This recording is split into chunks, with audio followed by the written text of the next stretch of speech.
Thanks so much, Molly, and thanks for inviting me. Thanks to Dr. Bishop for making the connection and having me back. It's been a long time since I was on campus. But my name is Natalie Spencer. I graduated from UNM in 2008, which, is a long time ago. And now I work for the U.S. Department of State in the Bureau of Educational and Cultural Affairs. My very official title is Academic Exchange Specialist. And so I did a double major in mass communication and French when I was at the University of New Mexico.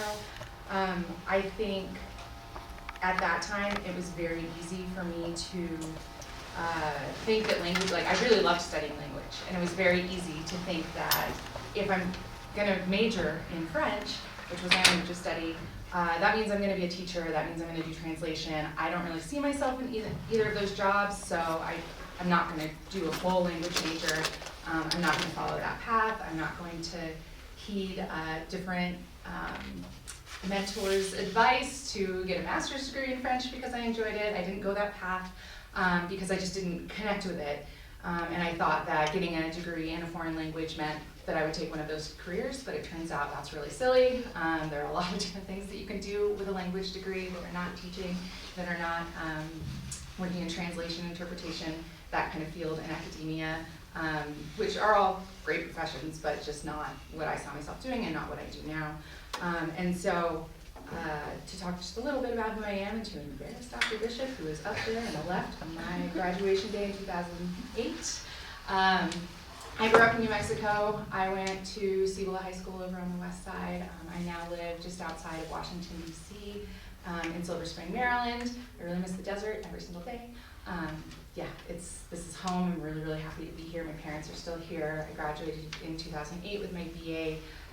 During my time at UNM, I did the Paris to Provence program, which I think is still a summer opportunity and just amazing, completely, I think unlocked a lot of what I ended up wanting to do with my life.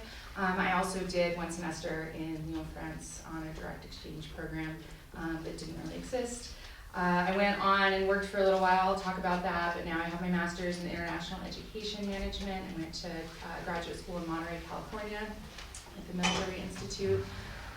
My kind of career path has taken me very deep down a road of working on fellowship and scholarship recruitment and selection, so those competitive opportunities. I've written selection rubrics, I've read a lot of applications, I've done a lot of that, and now I work for the federal government in public diplomacy. And I started as a contractor with that position, so I know a little bit about government contracting, and now I am in the process actually right now of changing over to civil service.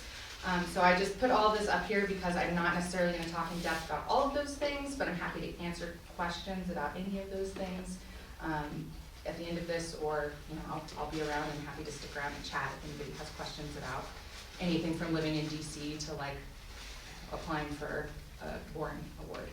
These are things I have experience with, and that's just a picture of what I do now.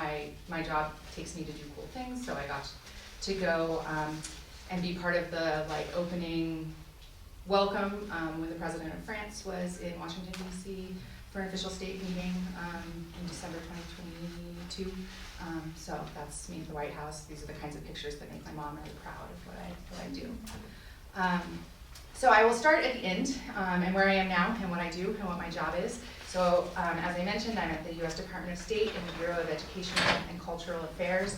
The mission of that bureau specifically is to increase and to build mutual understanding through education and cultural exchange, which I think anybody who is interested in language and cultures can really connect with that mission. So I really love that is the service that I have committed myself to within that bureau. I am a program officer for the Mandela Washington Fellowship. So the Mandela Washington Fellowship is a program that brings 700 young African leaders from across 49 countries in sub-Saharan Africa to the United States every summer for leadership programming. They're all 25 to 35 years old. They are amazing. This is me with some of the participants last year. I got to travel to Angola and Botswana to do pre-departure orientations for some of those groups. I oversee kind of the program implementation.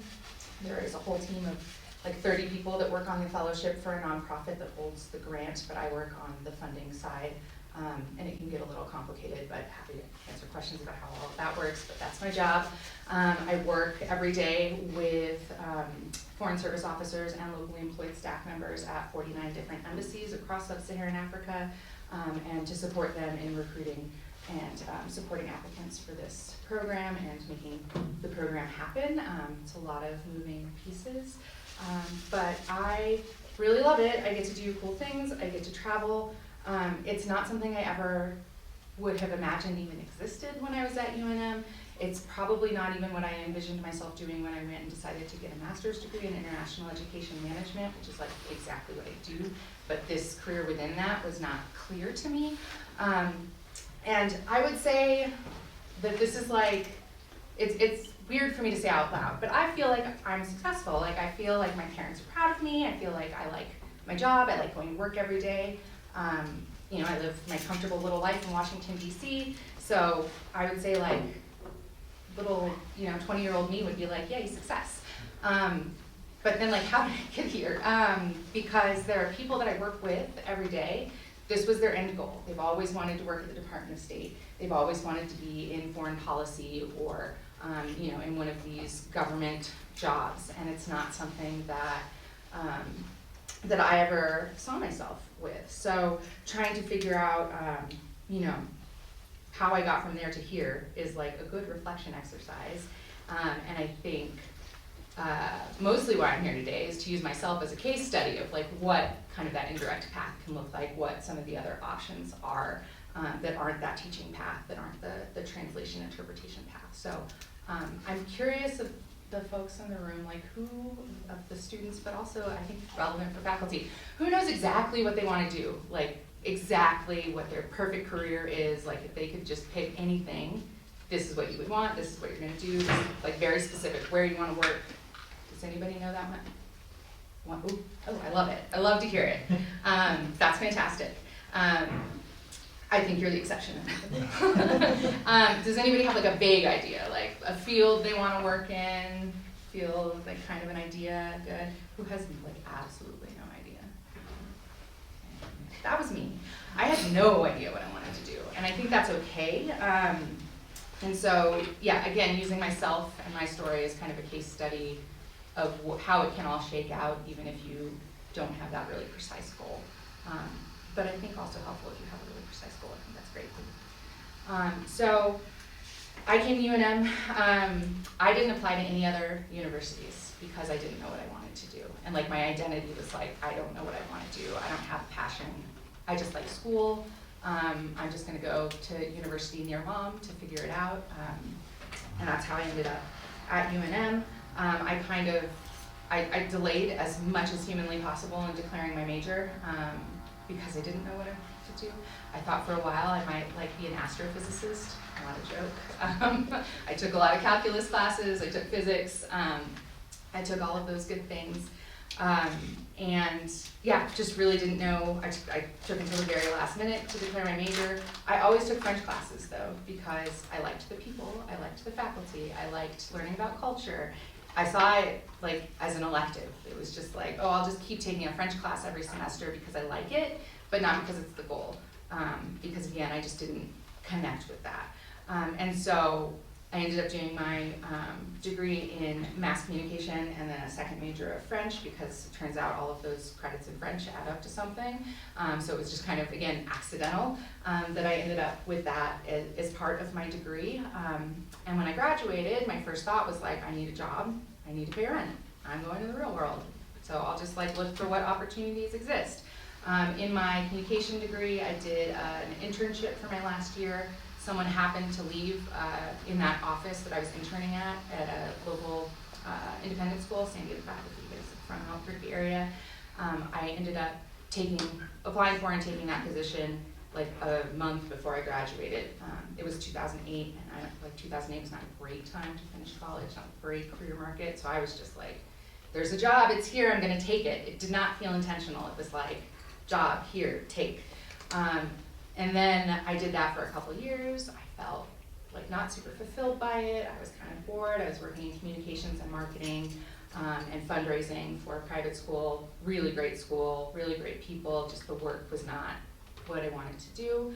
And so I started looking for opportunities to go back to France because again, I just like had that pull. So it wasn't on purpose, it was just like, I'm young, I don't have commitments, I'm gonna try to go back to France. So I found the teaching assistant program in France, TAPIF. There's alternatives for almost every language. You can go and be an English teaching assistant overseas.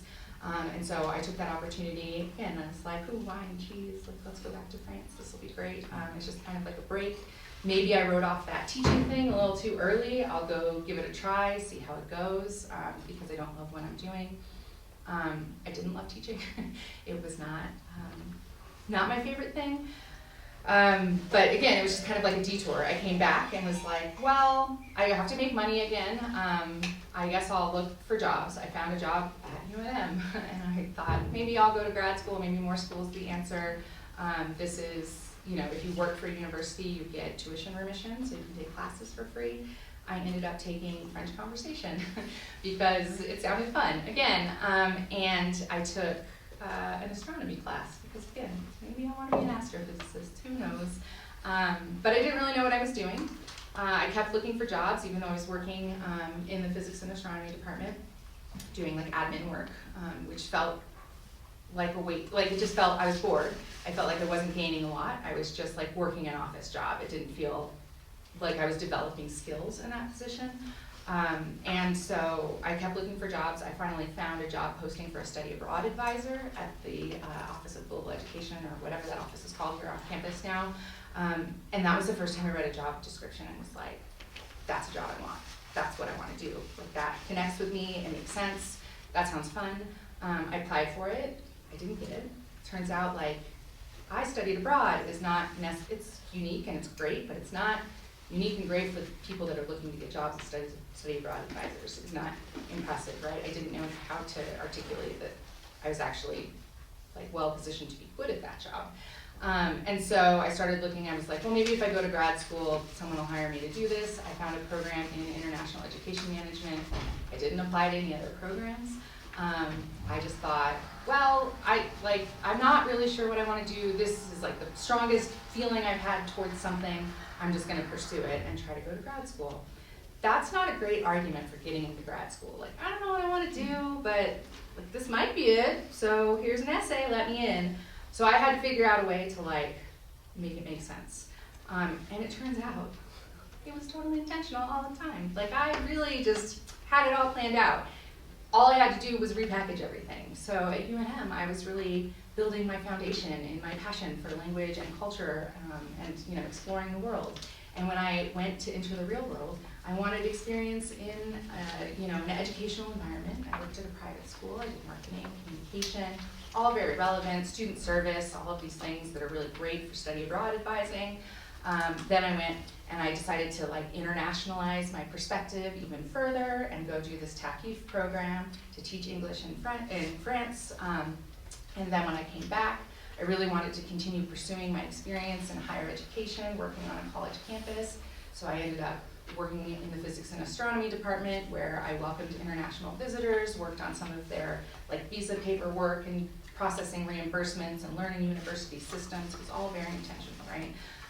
And so when I wrote my essay for grad school, I like made this connection of like, I've been building towards these things and now I'm ready for the specialized skill set that you have to offer me, and aren't I a great candidate? It was all in how I packaged it. And so I think, like, for me, the lesson there is, even if you have no idea what you want to do, there is like value in anything that you're doing now, and any job that you take immediately after graduation, even jobs that you've had like just working through school.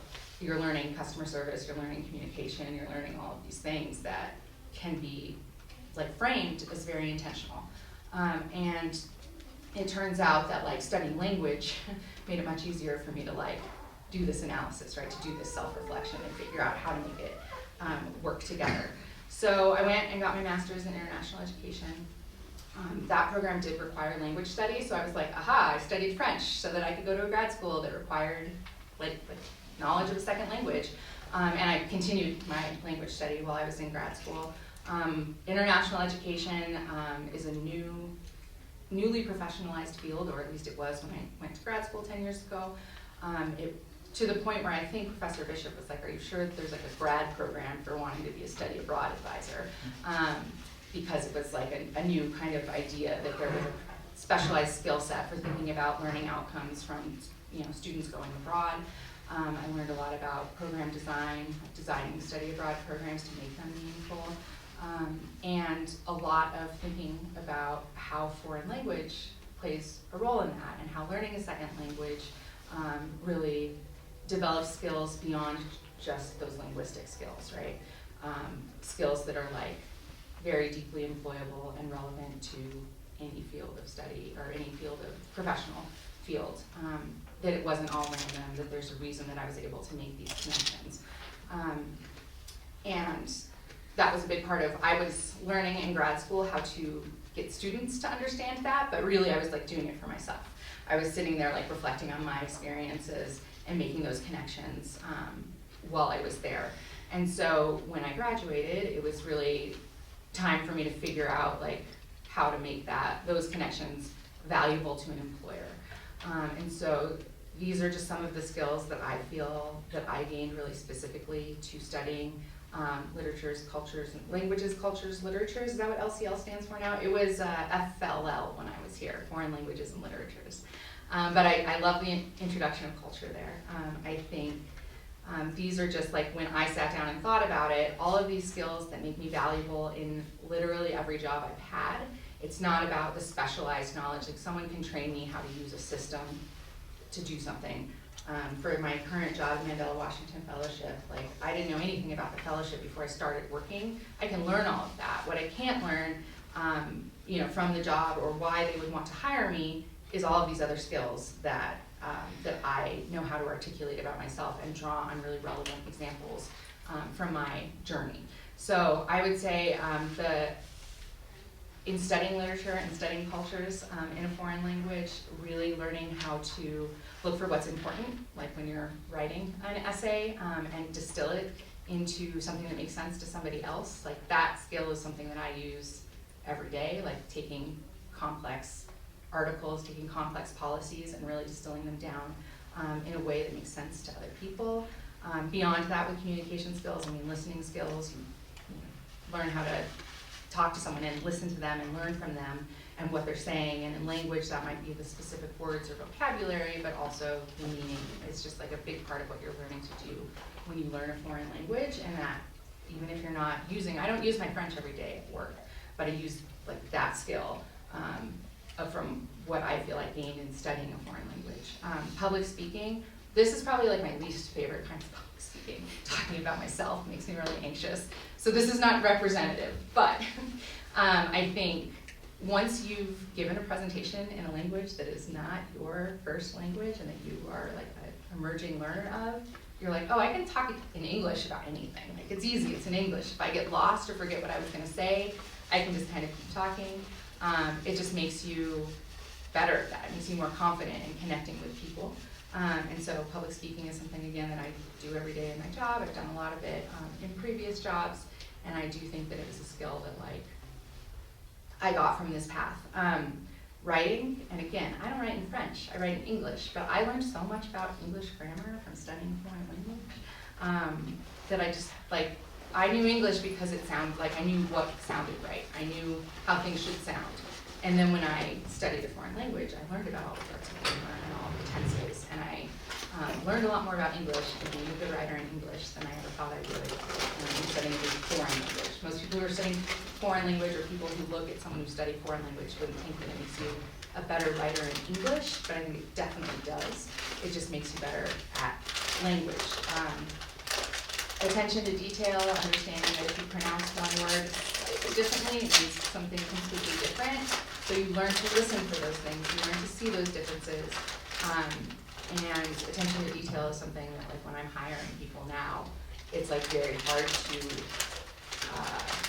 assess that, but if they can give me specific examples of how they've built that and developed that through something like language study, it's really important. Social skills, to learn a foreign language, you have to have conversations with other people. So even if you're not used to like making chit chat or going out of your comfort zone, I would say I'm like right in the middle, but I err toward being more introverted, and I'm not the first person to go and start a conversation in a room, but learning foreign language pushes you to do that, makes you more comfortable talking to strangers, because you have to talk to strangers when you're learning the language. It's just part of the job. I don't have a lot of friends I built friends over the years in taking French classes who were studying French, but I didn't go into that with a lot of friends. It wasn't like going to hang out on the weekend with my friends speaking French. So you have to talk to strangers and build those skills. Cultural understanding, I think, is like obvious how you gain that, but then in terms of how you use it in a career, it's just like I work with people from all sorts of different backgrounds, experiences, and I think having experience working across cultures and building empathy for other people, putting yourself in their shoes, makes me better at my job. It makes me better at tailoring my communication as a diplomat, which is like a technical title. It makes me better at all of those things. Flexibility, being able to go down one path and plans change. A lot of this also I built in, I would say study abroad was like a huge piece for all of these. But I know not everybody has the opportunity to study abroad, although if you do and you haven't, I highly encourage.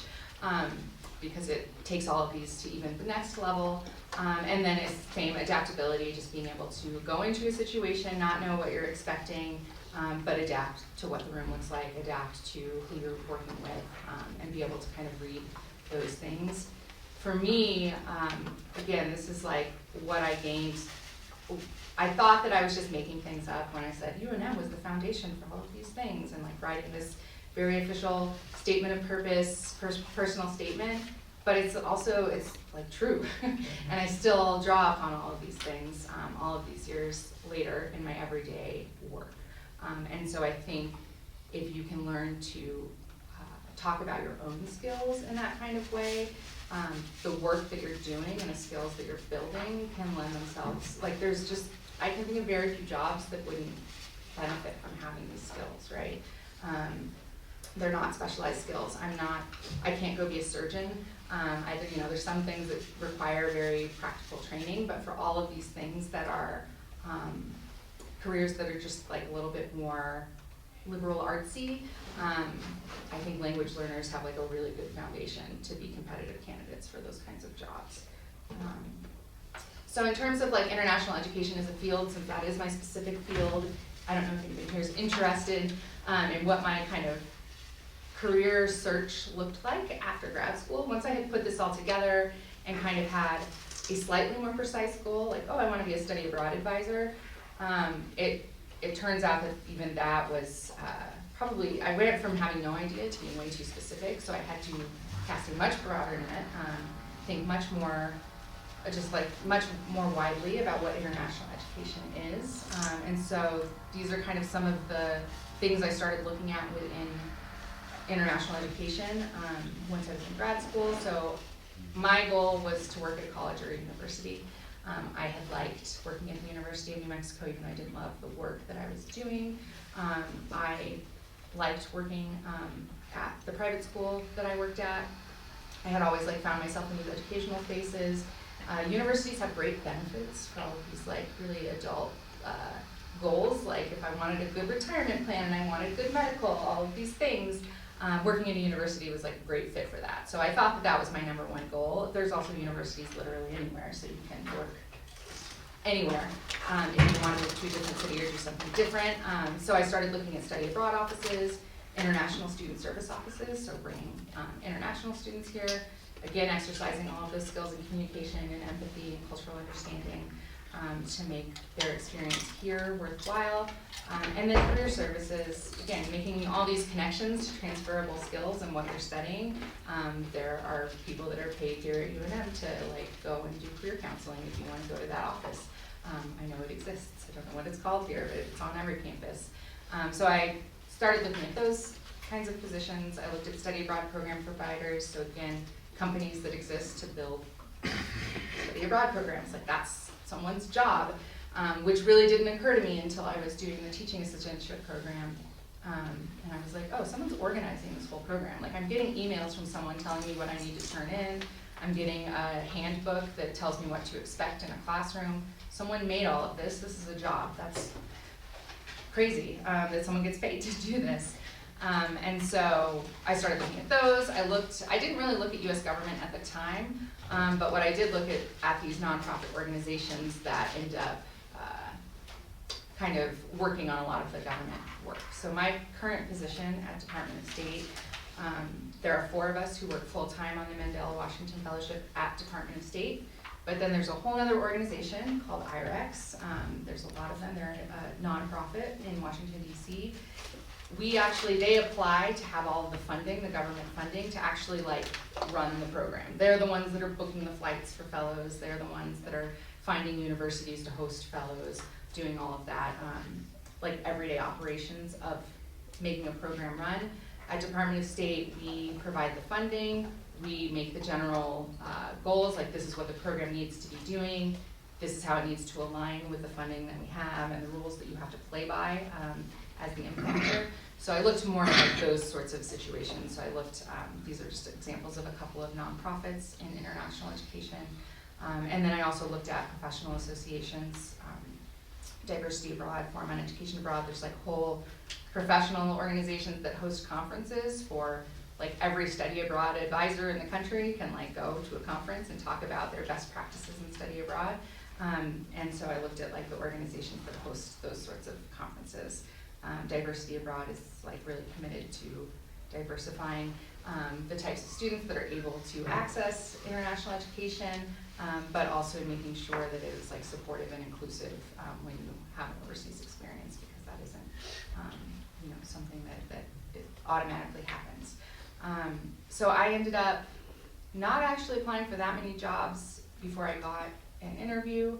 I interviewed with American Councils for International Education 3 days before I finished my graduate degree, and that was the first job offer I got on a program called the Critical Language Scholarship Program, which people in this room can definitely advise you on that program, but I ended up working on the CLS program for 7 years on that implementation side. So I was doing outreach and recruitment. I got to travel and do workshops for people that were trying to promote these opportunities on their campuses.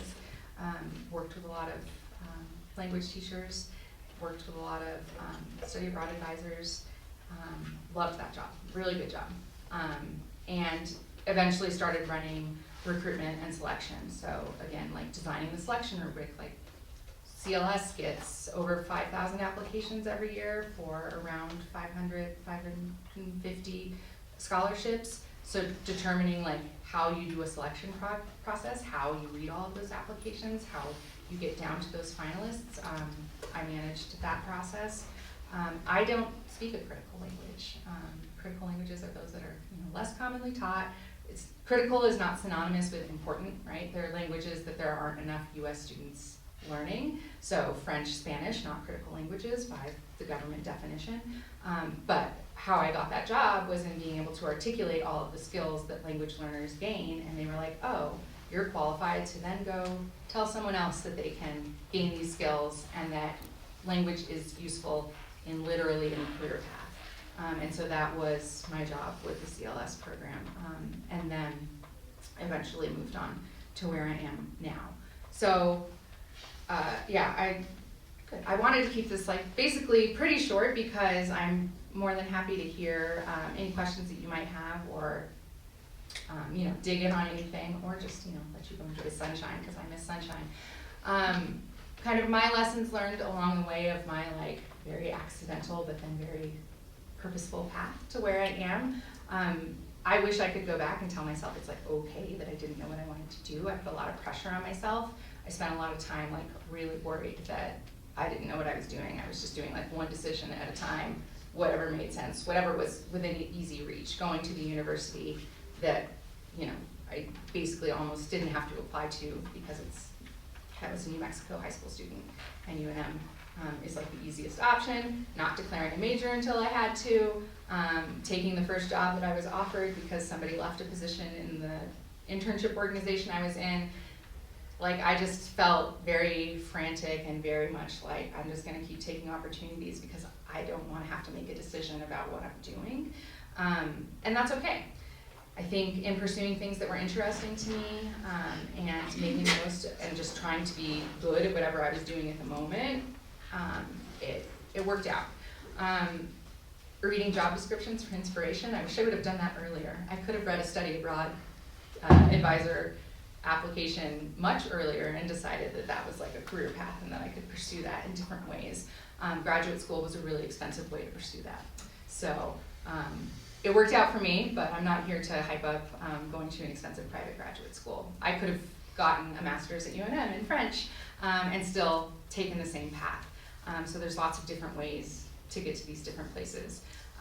Reaching out to people who you think have interesting jobs. A lot of people reach out to me on LinkedIn, like a lot of students, and they'll say, I'm really interested in your career path. Would you be willing to talk to me for half an hour about, you know, how you got there and what I can be doing? Like, genius, why didn't I think of that? Reaching out to people for informational interviews, people say yes. People are happy to try to help you learn about what they do and what opportunities are out there. And if you already know what you want to do, still approaching those opportunities is an opportunity to like network and meet someone who might have a job open someday that you might want to apply to. So I wish I had done more of that because it really is like a great way to just learn more about what opportunities are out there and then start taking what you know you're doing and fitting it to that goal, right?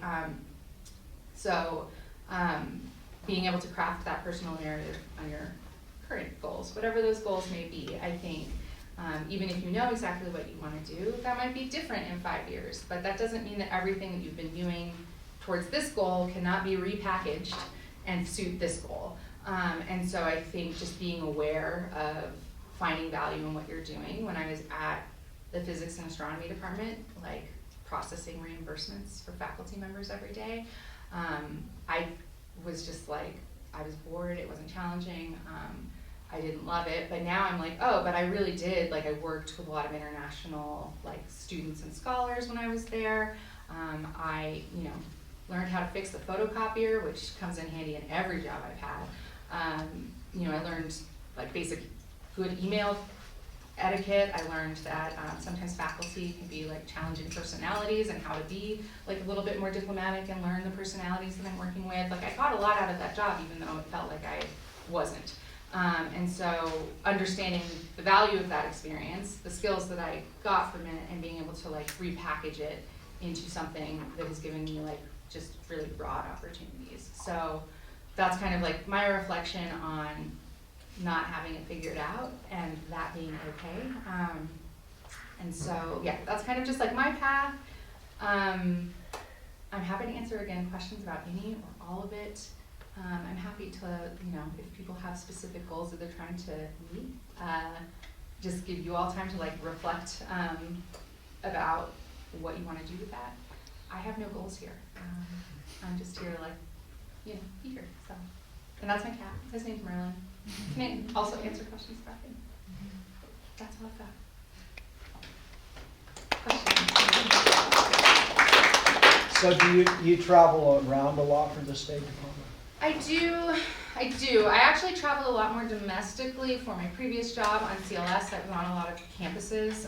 For my job with State Department, because of the program I work on, I travel very specifically for that program. So I've done one big international trip. I've only been with State for a year and a half. And so the one big trip that I did was to Angola and Botswana to do orientations, but I also got to travel domestically to like visit the institutes. So I went to Cornell and Syracuse last summer. So I do get to travel. There's other positions within State that involve a lot of travel. It just depends kind of where you are. Did you speak a lot of Portuguese in Angola? I speak no Portuguese. So I think, traveling to places where I don't speak the language, I still understand the value of knowing like very basic, like hello, thank you, good morning. People really appreciate that. It makes you, even if you don't speak the language, it just makes it easier for people to want to try to get to your level and work with you if you can like you know, fake it, and speak, you know, like a few French words, but like with a Portuguese twist. Half the time it was right. So yeah, my Portuguese is pretty non-existent. Trying to learn some Spanish. J'étudiais Yeah. pour 2 ans en l'Université de France, Paris. Oh, cool. C'est très bien. I took Portuguese when I was studying abroad in France, actually, and it was like the most frustrating experience to try to learn a foreign language from another foreign language. Yeah, that was challenging, so yeah. Obrigada, that's about it. Yeah. You mentioned that while you were having a degree, your last degree, so it was about learning how to design programs. So basically, which can be targeted towards international students. So I'm just kind of curious about it. Like, what's different about those international programs? How do you make them more attractive? What are they? How are they different from the national programs? So you mean, sorry, you mean programs for international Yes. students versus programs for like sending students overseas, or just kind of how to approach the international program? Yes, programs which are meant to send students from here to abroad. Mm-hmm. Yeah, so I think bringing international students to the United States, which is now like, I don't work with students, they're technically, you know, they're 25 to 35, so they're older participants. But I think a lot of bringing international students to the U.S., there's a lot of technical things that happen with that. So Department of State requires visas, for example, so working with student visas. So I think a lot of those jobs end up getting bogged down with a lot of that side of it, of doing like the international student advising in terms of like the J1 and F1 visas that they're here on. So there's a lot of like technical aspects that go into that. But I think like the international student office here at UNM is probably designing orientations. I think most J1 and F1 visas require an orientation for international participants when they come to the US so that they understand like the purposes of their visa and why they're here. Designing programs to integrate them into the community. So I think when I was here, like UNM did international nights. And so I think a lot of international student programming is like campus-based, and it is for international students to come and spend a semester, a year, or get a degree here in the United States. So that's kind of that's like one genre of it. What I work on is very specific 6-week summer institutes for international students or international participants.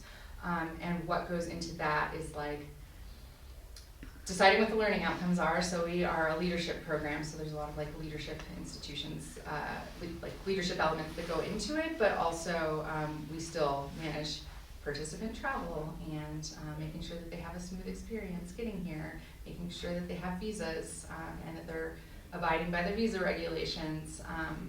So yeah, it just depends on like the participant group that you're working with and what the goals are, but I would say like big parts of it end up being visa advising, travel, and then making sure that they are having a positive experience in the US and having that like cultural learning in a meaningful way, because being in a different place, depending on the experience that you have, I think there's like a balance of challenge, which is good for you, it makes you grow, but you need like some support to make sure that there's growth in that challenge and that you're not just funneling. So I think a lot of that programming kind of goes into that piece. I don't know if that's helpful for you, but there's a lot of different government-funded opportunities. So I would say if you're interested in supporting international students and that kind of like field of work, universities or like government-funded exchange are kind of like the big categories.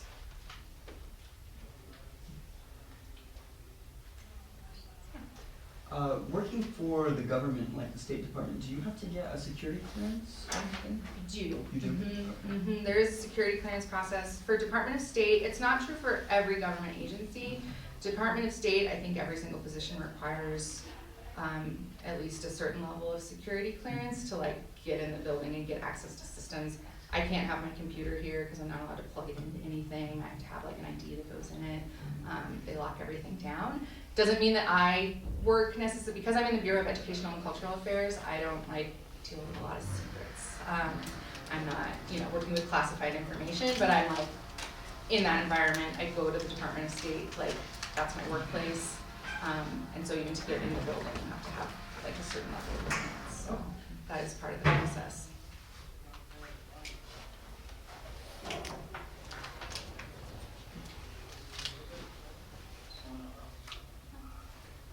Yeah. So you said you worked a lot on, scholarships and designing the rubrics and things like that. So what advice do you have for students who are applying for these scholarships in terms of writing their applications? That is an excellent question, and I will take it as an opportunity to plug that like most of those opportunities for funding are for students. So if you're not taking advantage of it now, you should be.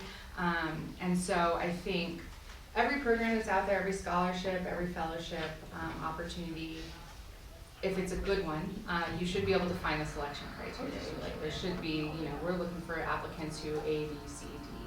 So I think starting from those selection criteria and saying like where I kind of like made my path look very intentional of that was the goal, even if it didn't feel like it, to be taking those criteria and fitting your story within that is like the 101 approach. Don't be someone that you're not. Make it about you, make it personal, make sure that it's not something that anybody could have written. You do want, some element of your story in that and how you are a good fit for that experience. So read the selection criteria, make sure your narrative about yourself fits into that. And I think also like show your individuality. So all of these opportunities, want to know what it is that you specifically as a human will bring to the opportunity. So what your background is, where you grew up, what jobs you've had, all of these different things about like what make you a person, all of these like elements of diversity. I think making it like very individual such that nobody else could have written that application because like your application and your life, I think makes it more compelling when someone is sitting there reading 5,000 applications. You want them to remember that like weird detail about you because it's your life, and being as specific as possible, and what you would contribute to like a group, why they should give you money for whatever you're applying for money for. I think those would be like general tips. But also like use the resources available to you. There is a CLS advisor, at least one CLS advisor here in the room, and if you're interested in a Fulbright or in a critical language scholarship or in a Warren Award, there are people on campus that can help you revise those essays and work on those drafts. I was always terrified of feedback and like sharing my husband's here in New Mexico with me. I would not allow him to be here today. I can't talk in front of someone who knows me. Like I just can't.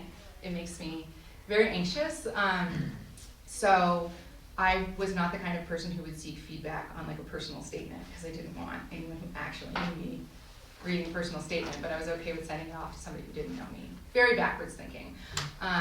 So don't be afraid of feedback if you're applying for those opportunities. You have great resources here, and they have lots of amazing experience. And I have in many cases been the person reading those applications on the other side, whatever it is for. And I think that can be true for scholarship application, a fellowship application, an application for grad school, a personal essay, a cover letter, all of these different things. There's always somebody who can read it through a different lens, which I think is helpful, but not advice that I'm good at following. So, do you have additional advice you would add to that? Because I know, like, if you are the director of this program. Or No, I mean, I think that's the important advice to kind of, know what they're looking for and make your narrative fit it. There's like there's a rubric and then there's like kind of a structure to these applications. Yeah. So Heather might have other ideas with being CLS advisor. No, that's why I'm like, you have expertise, go. I have a question sort of relating to this because creating a narrative so that you stand out is important, I think, especially being here in New Mexico. It's already a unique background to have because so many of the same applications are about how great they are and how they went to this Ivy League school and blah blah blah. It can be kind of tedious to read them. So please apply to everything. Don't think that you're not good enough, because everybody is for sure. And speaking of applying, when it comes to getting jobs, sometimes it's hard to know where to apply, because I've heard it's very difficult to break into the State Department, you know what I mean? Yeah. I mean, usajobs.gov is one place. Is that the place to look, or where else would you be looking for these kinds of opportunities? That is a great question. For the first half of your question too, like I did have that somewhere in my notes, that like being from New Mexico makes you unique. Even if you're not from New Mexico, being at the University of New Mexico makes your application for anything stand out. Just because this is not like a huge metropolis, there aren't people here have I have a different experience being from New Mexico. Most of the people I work with at Department of State, most of the people that I went to graduate school with, it made me stand out in a very good way. So yes, that is excellent advice. Like being in New Mexico is like a great opportunity in itself, just because there are fewer people here doing this than there are in other places. State Department, if you're interested specifically in State Department work, usajobs.gov is like the main place. I'll also put a plug right now. There are openings for virtual student federal service. Those are internships, in many cases unpaid, but doing really interesting projects, which is a great way to network within the federal government. And those applications are like open now if you Google virtual student federal service. But usajobs.gov is like a whole beast of a thing. There's like a whole way to apply for a federal position. Very much like applying for a scholarship. There's like very specific criteria that they're looking for in your application. It's not a traditional resume process. It's like a whole thing that I could talk about for 2 hours. So that is like the most obvious, clear way to get into government work is to look for a job with government. The way I got into it is with contracting. So a lot of offices at Department of State and elsewhere have contract positions, just meaning that I worked, so my first year and a half working for Department of State, I actually worked for a company called the Titlic Corporation. I applied through their website for a program officer position at Department of State. I filled out my timesheet every week with them. They issued my paycheck, but everything else I do is at Department of State. My email was at Department of State, my physical workplace was Department of State, but I was technically an employee of this contract organization. There's a lot of places in government that do this with contracting. The barrier to entry is much lower. It's much easier to apply. However, it's much harder to find those positions. So if you're interested in government work, kind of doing some poking around on government contract organizations. But my best advice there is to reach out to somebody. If you're interested in the Bureau of Educational and Cultural Affairs, go on LinkedIn and look for someone who went to UNM or who you have another connection with, and just reach out to them and say, I'm just interested in this path. Can you help me? Because right now I can think of 3 contract organizations that our Bureau has jobs open with, but that might be different a month from now. Like it's kind of limiting. It's not very easy to find those opportunities, but it is, if you know where to look, contracting is a great foot into the Department of State, because that's how I got in. Once I was in, I knew a lot more of the secrets behind how to make USA Jobs work for me, and how to have a competitive USA Jobs federal resume, and what that work looked like and what I wanted out of that work. So that's where I'm transitioning now. I just got today my start date for my federal position. So yeah, contracting is a good one. Interning, if you can find these virtual student federal service, you can do that from anywhere and work on cool projects and learn more about what different bureaus, what different government organizations or agencies do, and then reaching out to people on LinkedIn, finding a connection, somebody who was in your sorority, somebody who went to your university, somebody who whatever. People are generally pretty open to talking to, again, it's use your student status to your advantage. People like students. There are opportunities for students. So yeah. People like everyone though. If you want to work for the federal government, call me. Yes. I know we gotta go, so I'll be really brief. Just what you were saying, what Emma and Heather were just hinting at as well. You can't get a job or a scholarship if you don't apply. Okay, and there's scholarships at UNM. I'm on 2 committees at UNM. One's Mellon Mays, which is incredibly supportive, and we have 5 slots every year. and usually 6 or 7 people apply. It's unbelievable. And then the Fulbright, which is very prestigious, and which is very hard to get in a lot of ways, UNM literally has one of the top 5 success rates for getting Fulbright scholarships for students in the entire United States.